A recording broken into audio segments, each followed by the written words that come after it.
Hello, everyone, and welcome to the Road Trek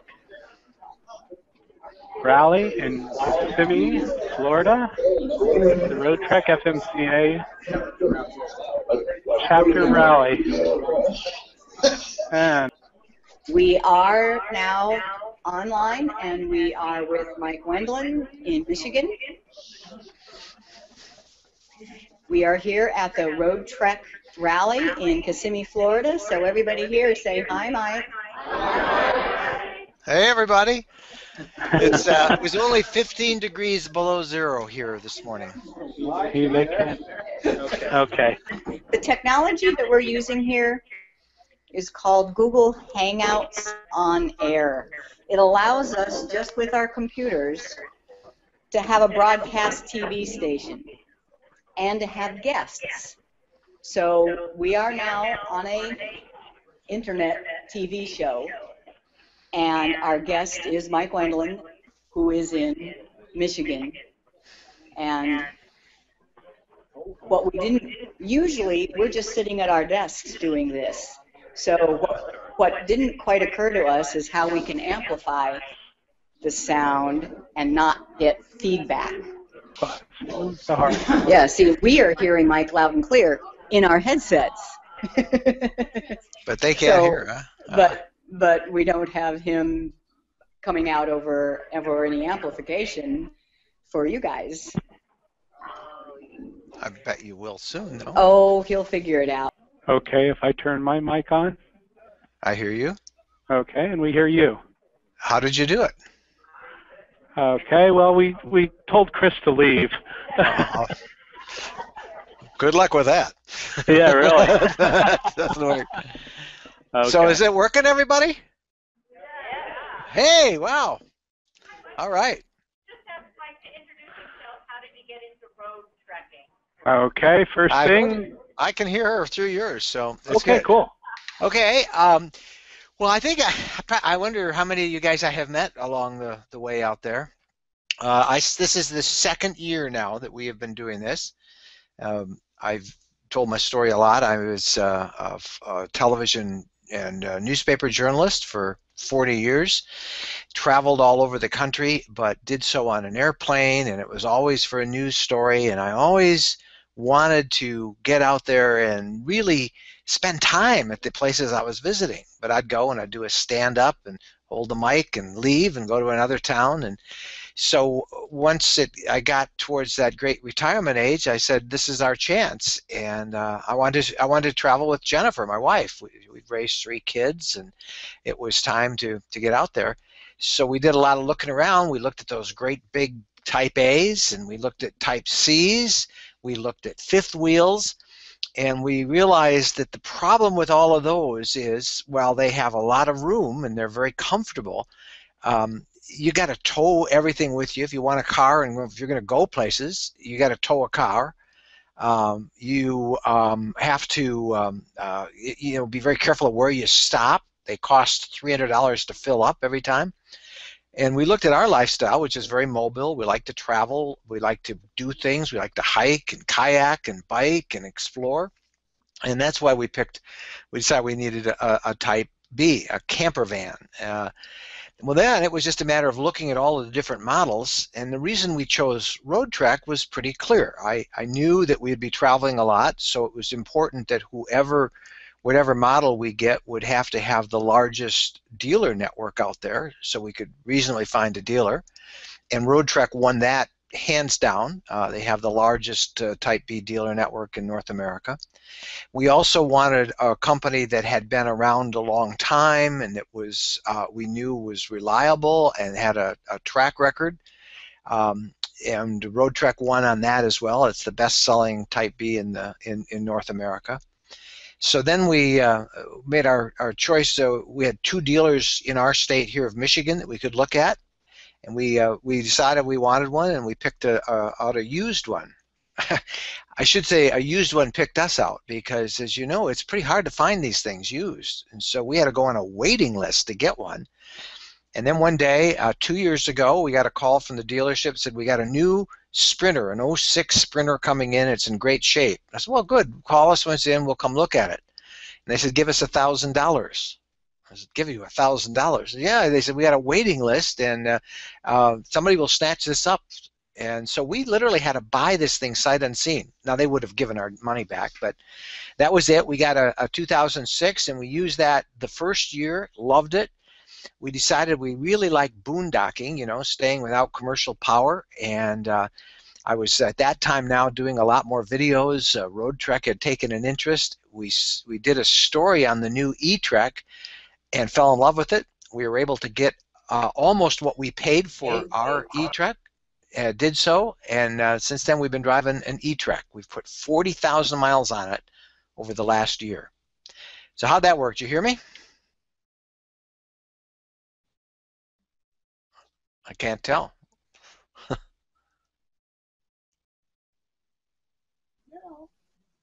They said that they heard you just fine.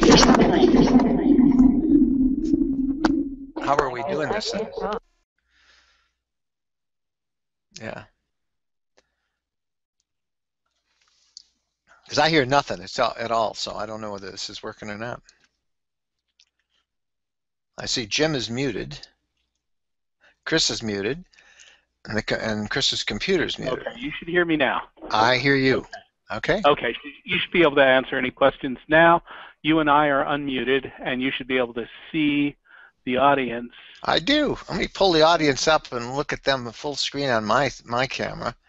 That's pretty cool. There they are. Hey, everybody. I got you. That's great. Then how did you get started making the website, roadtrekking.com? And let's see if Jim can show the website while you're talking. Sure. The website. Well, Jennifer has a joke about me. Hey, by the way, today is Jennifer's birthday. If any of you Happy birthday, Jennifer. Yeah, she's out running around, but it's her birthday. So the website is kind of a joke because Jennifer says I can't do anything at all without sharing it online, and I do. So I built the website, one, because we wanted to go back and do these stories in these towns and these places and how interesting North America is. And I'm a reporter. I just have to tell, so I take pictures and video, and that was a lot of fun. And so I already had a pretty successful website. It's called PC Mike. Many of you know I still do a weekly technology report for NBC. In fact, I don't know if you can see the cameras behind me here now. I just did that. Just finished the one that'll go out Friday a few minutes ago. I do that from the Road Trek most of the time. And so I had the PC Mike site, and I said, well, let's do a site called, well, maybe I'll do Road Trek Travels or something like that. And then I looked up, and I thought road trekking just sounded pretty cool, and it was generic enough that it would be obvious to anybody who's not even a Road Trek owner, and it would be kind of like a little hidden message to those who do have a Road Trek. Because it's my hope that we get a lot of people who have, you know, other Type B motorhomes as well as Type C. So we call it the small motorhome lifestyle, and it's just taken off. We've been having a ball, and over the last year now, I've added 4 writers. You all know Camp Skunk, who is just up north of you in Jacksonville at the moment. I also have Laura Robinson. Laura Robinson, she is a single woman Road Trek owner. We picked up Janet Arnold, who is a recent widow and never had been in an RV in her life, bought a brand new Road Trek RS, and so she's been doing a great job. And then from Road Trek International, many of you know Lynn and Roger Brucker, and they're also involved. And we even have Jim Hamill, the president of Road Trek, who sometimes will contribute an article, although he's pretty busy these days. They sold a record number, and the plant is added. It's got 2 full-time shifts now in Kitchener, and so the blog has taken off. It's just been a ball to do, and I think we have a new post literally every single day. Our Facebook page just reached 100,000 likes, and the Facebook people tell me that less than 1% of all Facebook pages have that many people following it. So it's turned almost into another job, another full-time job. It's just that I get to do this job while I travel, and right now it's something that, you know, we just have a ball doing. Okay. Okay. well, he was able to show the website for a little bit there, and it reminded me, your last two articles I thought were fascinating because, number one, you went to, and you just camped out at Puxatawney Phil's, right? Yeah. Yeah, I can guarantee we are the only road trek that spent the night on Gobbler's Knob. That was the craziest experience we've ever heard. First of all, you know, there are a whole bunch of people who believe that this groundhog really does predict the weather, and it's just this poor little rodent, you know. We to get there, I had media passes. That's the one nice thing about the blog. It's big enough now that some of these places invite us in, and so they let us literally take the road trek up there last Sunday night and spend the entire night up there. But the people come at 3 a.m. and it was a cold, rainy day this year. They're not allowed. You know, I think, well, there's be young people and no alcohol. They can't carry alcohol. They can't even carry a chair up there. 25,000 people show up at 3 a.m. and they stay until 7:15, 7:20 when sunrise comes up, and they yank this poor little creature that they put in this box that looks like a tree stump up and say, "Oh, he saw a shadow." And it was just a very strange experience, a lot of fun, you know, because that's a big part of America history now. Americana is Punxsutawney, Pennsylvania. So that was our last outing. We leave. My next one is I leave a week from tomorrow, and we're heading down to Goshen, Mississippi, where a group of about 12 or 14 road trekkers are going to gather at a little state park there. And then I'm going to Naples, and then up to Lake Okeechobee, and then a couple of stops on the way back north. So this is one of the brief times we're home. Okay. In a minute, we're going to open it up for questions from the audience. So be thinking if there's any questions you'd like to ask Mike. But I also want you to talk for a minute about your DP side. And here's... I'll get it. Let me get it. Who is it? Well, we'll just let it ring. It's my wife's work, and she's not here, so. So you want me to talk about what? Well, so, I mean, we are Geeks on Tour, and we've been here for all morning teaching what we know about the technology for travelers. And we use our cell phones and our tablets and cameras and computers, but you have even more. You are even geekier than us, and I want you to just tell them a little bit about the technology that you find the most useful as you travel around on the road trek. If I could move this camera, I'd show you some of the stuff I have. Right over on the floor is a suitcase about that big, and in that suitcase is my drone. I have a little helicopter, a little quadricopter. Somebody was flying one today. Somebody was flying one and taking pictures of all the road treks here this morning. Oh, really? I hope they would send me those. If you know who it is, have them send it to me. I got it because can't you just see how cool it'll be to get that shot of the road trek as it's out in the desert? Going down the road. Yeah, so I got that. And then the other thing I just picked up is this. This is Google Glass. Yeah, and it will take a picture if I just go. It just took a picture of the screen. I just winked with my right eye. It will take video. It will post it on Twitter or Facebook. It will tell me directions. There's a little screen right here that kind of will show me where I'm going. This has not yet been released to the public. They will let you, like Jim and Chris could be explorers, people who are kind of in technology. I thought it was a great honor until I realized that you got to buy it. And they charge $1,500 for this thing. Now that's why I could say it, because Jennifer's not here. It's she's out running around. Hopefully I'll be able to get that through. But I've been testing that out a lot. We just went up before Pittsburgh. We drove up to northern Minnesota in the Lake Superior store where it was 21 below zero. Camped in our road trek, 70 degrees inside, 21 below outside. We were just perfectly comfortable. But this, I did this as I was driving, and I was able to put some videos up of what the road looked like, and it records sound so you can narrate it. We also have 2 GoPro cameras, those little cameras that you can wear. I have one that's mounted in our road trek, and then I have one that's mounted on the helicopter, the little drone. And then we have the standard stuff. I do all my video editing when I'm on the road for NBC and for the blog on a MacBook Pro. I have an iPad. I have a couple of different cell phones. Right now I'm on the Android platform. I'm using the Samsung 4. I will probably go back to the iPhone again in a couple of months when the new ones come out. Part of the thing with NBC is most of my stories are about different apps, so I got to know both platforms well. I also have a Moto X from Motorola. It's a kind of a Google Android phone. But mostly I'm a Mac guy. Love Macs, find them very easy, and really the simplest computers around. I've never had a virus, never had to worry about a virus. Okay. So oh, and while I'm on the road, I use Verizon as my network. I use the MiFi card, that little card. I think Jim and Chris have that. Some people know it as the Jetpack.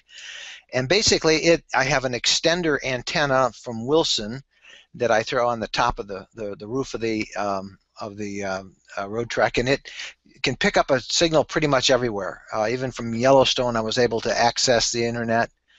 We were just in the most remote part of northern Minnesota, and I had complete internet access all the time I was up there. So I really am a big fan of Verizon. And then if you need that little extender, it's a cell booster, it's called, from Wilson, and I think it's $69, something like that.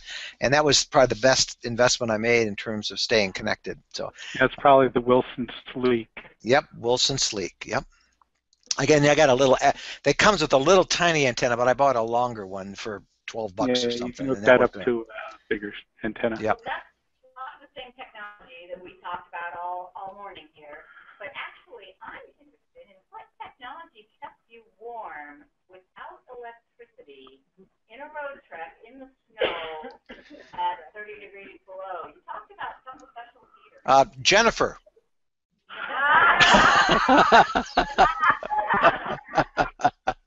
No. Yeah. The heater, we don't have, on the E-Trek we have no propane. And they use a diesel heater. It's the one on mine is called Webasto makes it. It's, I think, a German company. And many of them are on boats. They use boats, a smaller version. And this one has just been a great thing. It also is the hot water heater, and it's mounted in the back on the road trek, and it just cranked out the heat like crazy, and it runs off the diesel engine, and we ran it about 48 hours straight. I mean, it ran from about the moment we hit Duluth, and then as we drove all the way up the North Shore in the middle of nowhere, and then all the way back, we just kept it on because it was so cold outside. The wind had kicked up. The outside wind chill, they said at one point, was 60 below. But we had it 65, 70 in the road truck all the time. And in terms of how much diesel it used, very little. Maybe if I was full, I made sure I was full every night. And in the morning I'd wake up and it would be maybe one little bar it would lose on the road trek fuel gauge. So very little fuel. And a really, really nice a nice heater. I'm really happy with that. So Webasto, I think they're using a couple different makes on the E-Trek and on the CS Adventurous now, looking for maybe a little better fit. But we had the E-Trek I have is the very first one they made. So we've had it. I've taken it back a couple times to Kitchener, and they've upgraded it, so it's pretty much got everything everybody else has on the new E-Treks. E-Trek and the CS are their top sellers right now. And then the 190. Okay, we have a question from the audience now. Oh, he did. I have a new E-Trek that I haven't turned the heater on yet. Okay. Anybody else? Here we go. Go ahead. I'm going to put you on the spot. I'm going to ask, are you a member of Road Trek International? Why not? I'm sorry, did you ask if I'm a member of Road Trek International? Yeah, the associate group. Yes, I am. I am. Have been since day one. Second year. I'm also a member, obviously, of FMCA because I write for the magazine every month. but I am indeed a member of RTI. Okay, we have another. You had mentioned that you may go back to iPhones in a couple months when the new ones come out. They just came out with an Apple 5S. Are they coming out with another new one in a couple months? Yeah, you know, they got to make money from all of us who bought the last one, and it's crazy. Yeah, they should. It probably will be June. That's normally their pattern. And one of the things, if I can find one of mine, one of the things that they're going to do with the new one is it's a larger screen. Um, this is the Samsung 4 screen, and you can see it's like a 5-inch screen. By the way, there's my Road Trek at the top of Pikes Peak right there. That's my screen grab. But it's a bigger screen, and it's really nice, particularly as you're reading stuff. I do all my Kindle books on this, or you know, even more than the iPad. And so the new iPhone is going to have a larger screen, and that's probably in June that'll be out. Road trek questions or destination. So what's on your schedule for the summer? Well, summer, an RTI, there's a big RTI rally up on Cape Cod that I think we're going to go to. I'm supposed to speak there, I think. I'm going to reverse this and call you guys when I'm up there. That'll be fun. I think that's in June. I'll have to look, early June. Yeah, I got to figure out how to not get the noise. So I think that's in June. Then I'm debating whether we'll go up into the Maritimes at that time. I'm leaning not to do that then. I think I'm going to come back, and then we're going to head out to the big FMCA rally in Oregon in August, and I think I'm going to do kind of a leisurely trip where we call it the New Oregon Trail. And so I'll just kind of follow as much as I can the original Oregon Trail that the pioneers did, and just stop along the way wherever we feel and do a story and spend some time at the places we're interested in. That's the thing that we've sort of now evolved to. We just go, we have a general destination in mind, but often it'll get changed at the last moment, but we'll just stop and go for a couple of days, and we find something that we're interested in, we'll stop and explore an area. So I'll do Oregon. And then I think after Oregon is when I'm looking now at probably New England in the fall, and then up to New Brunswick and Prince Edward Island and Newfoundland. I've never done that area. I know many of you, the RTI group did a big rally up there earlier last year, but I think I'll do it in the fall. There's a group of several of us from our Facebook page that have expressed an interest in that. In between that, I think a little bit of South Carolina in the spring, and then I still want to go out and do the Texas Hill Country, and I'm hoping to kind of chase spring along the Gulf Coast to Texas and maybe into New Mexico, and then work our way home.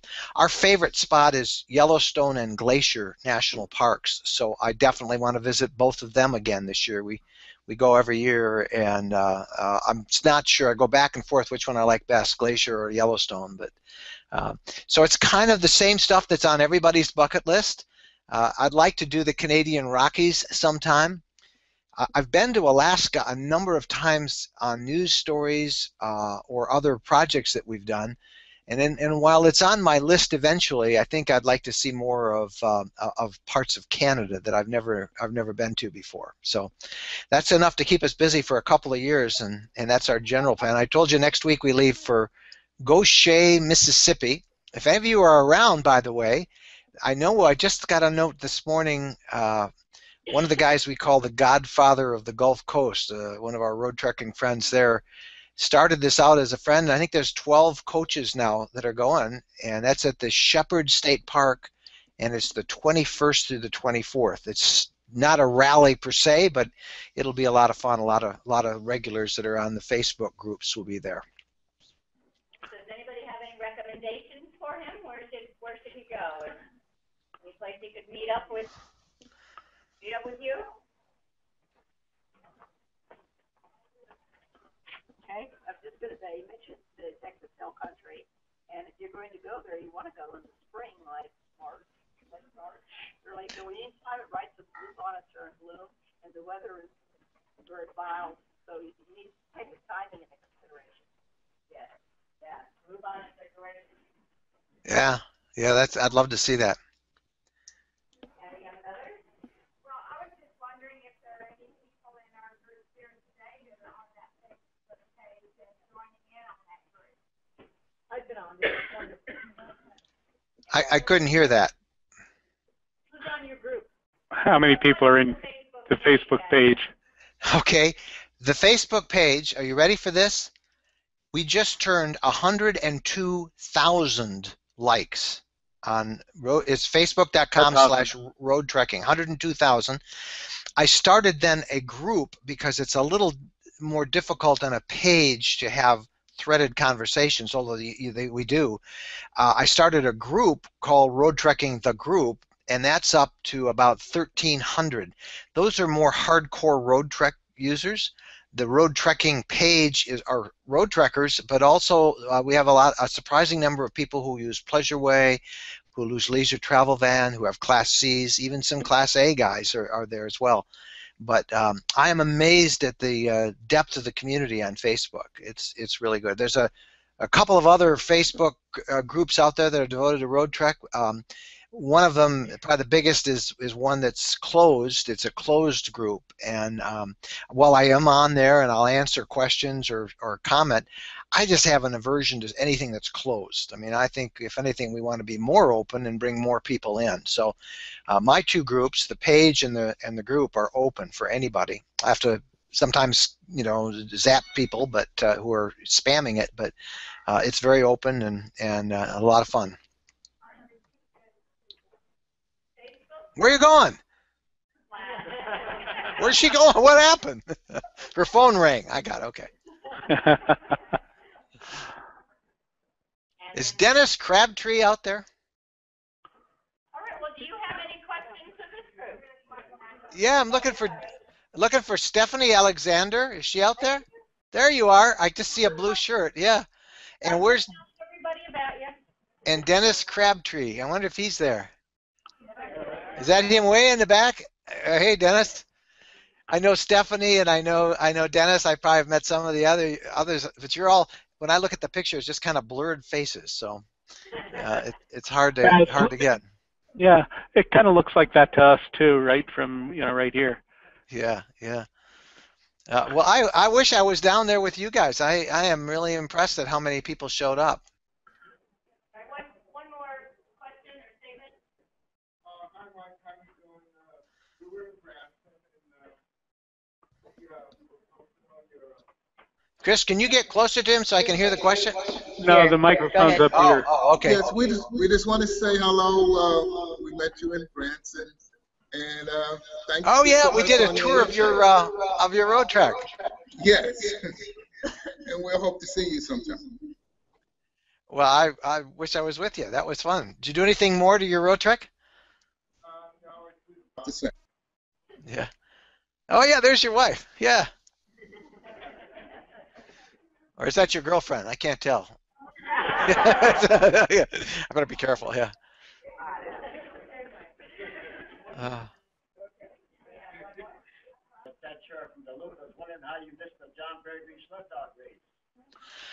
Well, that's what I was doing at the John T. Bear Grease Sled Dog Race. I don't know if any of you know that I'm a ham radio operator also, and I have one of those. That's another piece of technology in the road trek. And I actually had gone up to the Upper Peninsula of Michigan last year, a year ago right now, for a big sled dog race called the UP 200. Now, I've never been to a sled dog race in my life, but it was a ball. The animals, I love dogs, and the animals were great, and it was really fun to watch. Well, one of our road trekking readers who lives in Minneapolis drove to the UP to meet me, and he spent the night as well out there in the cold, and said, you got to come to Minnesota next year. So I said, okay, and they sent me an invitation, and I actually was a volunteer on the Bear Grease. I had a road crossing up in a little tiny town near a town called Finland, which is a population of about 100, and I had my dog Ty with us, and we got out there about 6 o'clock at night, and the sled dog teams didn't come through until about 7:30 in the morning. So we're out there, and all the time we're there, my dog is acting really spooky. He's just acting weird because he's a pretty mellow dog. And I took him outside. Well, he's got to probably do his business, you know. I took him outside just before sunup, and the hackles on his neck went up, and he was really, you know, something was really bugging him. He wanted to go right back in. And my dog's, if you've seen our dog's High, he's a Norwegian Elkhound, double-coated sled dog. And so we got in there, and I'm not doing much. And I said he didn't want to be outside. And Jennifer and I thought it was too cold. Well, then another volunteer finally showed up to help me with the road crossing, and she said, "Did you see it?" I said, "I see what?" She says, "That wolf." There was a wolf pack right next to us, you know. And so that's what he was reacting to. I never saw the wolf, but I heard them about 4 or 5 hours later. They started to howl, and oh, my dog went crazy, you know. So, but we loved that race, and I can't wait to go back to northern Minnesota. And I don't know how many of you have been to the north shore of Lake Superior, from Duluth on up to the Canadian border. It is spectacular. All the Minnesota people said I wasn't supposed to talk about it because they like to keep it a secret, but it really is a great spot. Beautiful state parks along the way. So yeah, I loved Minnesota. Anyway, to answer that question. All right. Well, we look forward to seeing you somewhere down the road, Mike. We will definitely see you in Oregon. Yep, in Oregon, and I may do Perry. I don't know. We'll see how Perry works out, but I'd love to get there. How many of you guys are going to Perry? Out in the audience, raise your one. Well, and I'm not going either. Okay, there's a couple. Well, we're still keeping Perry as a possibility if we can, but I know for sure Oregon is going to be a big one. So, well, I really enjoyed all this. Thank you, guys. That was a lot of fun. Thank you. That was fun.